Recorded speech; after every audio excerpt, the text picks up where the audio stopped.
ये मेरी साची कहानी है दोस्तों। एक ऐसी औरत की जिसने अपनी पूरी जिंदगी, अपना सपना, अपनी खुशी, सब कुछ दे दिया और बदले में पाया सिर्फ धोखा, दर्द और आंसू। लेकिन उस एक रात ने मेरी पूरी दुनिया हिला दी। जब मेरा बेटा मेरे पास आया, मेरी गोद में बैठकर बड़ी बड़ी आंखों से देखा और धीरे से बोला, मम्मी आप क्यों हमेशा उदास रहती हो? उस छोटी सी बात ने मेरा दिल एक पाल में टूट कर रख दिया। तब मुझे पहली बार एहसास हुआ कि मैंने 12 साल से एक टॉक्सिक रिश्ते में खुद को कैद कर रखा था और मैं इसे बाहर निकल ही नहीं पा रही थी। मेरा नाम मीरा है। मैं मुंबई की एक साधारण मिडिल क्लास फैमिली से हूँ। घर में मम्मी, पापा और छोटा भाई, सब बहुत ट्रेडिशनल था। साल 2012 की बात है, जब मम्मी पापा ने मुझे राज नाम के एक बिजनेसमैन से अरेंज्ड मैरिज फिक्स कर दी। वो अच्छा खासा कमता था, बड़ी सी कार, फ्लैट और फैमिली बैकग्राउंड भी ठीक था। सब लोग कहते थे ये तो परफेक्ट मैच है बेटा, तुम्हारी जिंदगी सेट हो जाएगी। मैं भी खुश थी। शुरू शुरू में सब कुछ बिल्कुल सपनों जैसा था। राज मुझे बहुत प्यार करता था। हर वीकेंड आउटिंग, गिफ्ट्स, फूल, रोमांटिक डिनर्स। मैं सोचती थी कि मैं सच में बहुत लकी हूं। लेकिन धीरे धीरे सब बदल गया। पहले छोटी छोटी बातें, मेरा फोन चेक करना, मेरे दोस्तों से बात करना मना करना, कपड़ों पर कमेंट करना। फिर वो कंट्रोल और बढ़ गया। हर चीज पर चिल्लाना शुरू हो गया। अगर खाना थोड़ा देर से बन जाता तो गुस्सा, अगर मैं घर से बाहर जाती तो सवाल। और जब मैं रोज यूं पूछती थी कि मैंने क्या गलत किया, तो वो कहता, तू ही तो मुझे ऐसा बनती है। ये गैसलाइटिंग था दोस्तों। वो मुझे कॉन्विंस कर देता था कि सब मेरी ही गलती है। मैं हर रात अकेली कमरे में बैठकर रोती थी। सुबह उठकर मुस्कुराती थी क्योंकि बच्चों के सामने कुछ नहीं दिखाना था।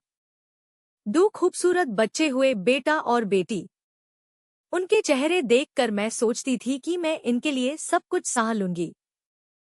परिवार वाले भी कहते थे, लड़कियां ऐसे हाय एडजस्ट कर लेती है बेटा, शादी में थोड़ा दर्द तो होता ही है।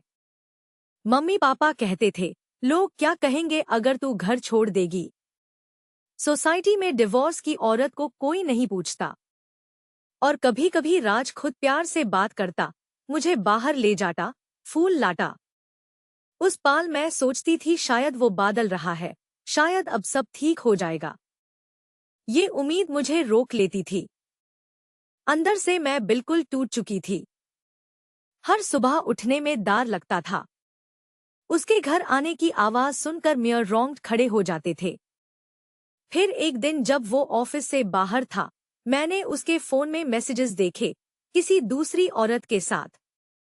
दिल सह गया लेकिन मैंने फिर भी चुप रहने का फैसला किया। सोचा शायद मैं ही ओवर रिएक्ट कर रही हूं। एक और रात ऐसी आई जब उसने मुझे थप्पड़ मार दिया। मैं चुपचाप बैठ गई, क्योंकि डर था, क्या होगा अगर मैं आवाज उठाऊंगी। फाइनेंशियली मैं उस पर पूरी तरह डिपेंड थी। जॉब छोड़ दी थी घर संभालने के लिए। अब वापस जाने का कोई रास्ता नहीं दिखता था। ये सब psychological traps the trauma bonding, जिसमें आप उसी इंसान से प्यार करने लगते हो जो आपको हर्ट करता है। संक कॉस्ट फैलेसी, इतने साल दिए, इतना सब कुछ सह लिया, अब छोड़ना मुश्किल लगता था। और सबसे बड़ा बोझ था इंडियन सोसाइटी का, लोग क्या कहेंगे, परिवार का नाम, बच्चों का फ्यूचर। मेन गुड गर्ल बनकर सब एडजस्ट करती रही, पर अंदर से हर दिन मर रही थी। लेकिन एक दिन सब बदल गया। जब मेरा बेटा स्कूल से बड़ा हुआ और उसने सीधा पूछा, पापा मम्मी को क्यों हमेशा परेशान करते हैं? उस छोटी सी आवाज ने मेरी पूरी दुनिया हिला दी। उस दिन मैंने फैसला कर लिया कि अब और नहीं। मैंने सीक्रेटली काउंसलिंग ज्वाइन की। वहां साइकोलॉजिस्ट्स ने मुझे समझाया कि अच्छे लोग टॉक्सिक रिश्तों में इतना लंबे टाइम तक इसलिए रुक जाते हैं क्योंकि डर, उम्मीद, फाइनेंशियल डिपेंडेंस और कल्चरल प्रेशर उन्हें रोक लेता है। आज मैं आजाद हूँ दोस्तों। अपने दोनों बच्चों के साथ नई जिंदगी शुरू की है। घर छोटा है लेकिन सुकून बहुत है।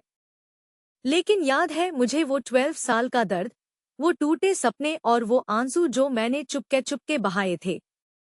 ये कहानी सिर्फ मेरी नहीं है।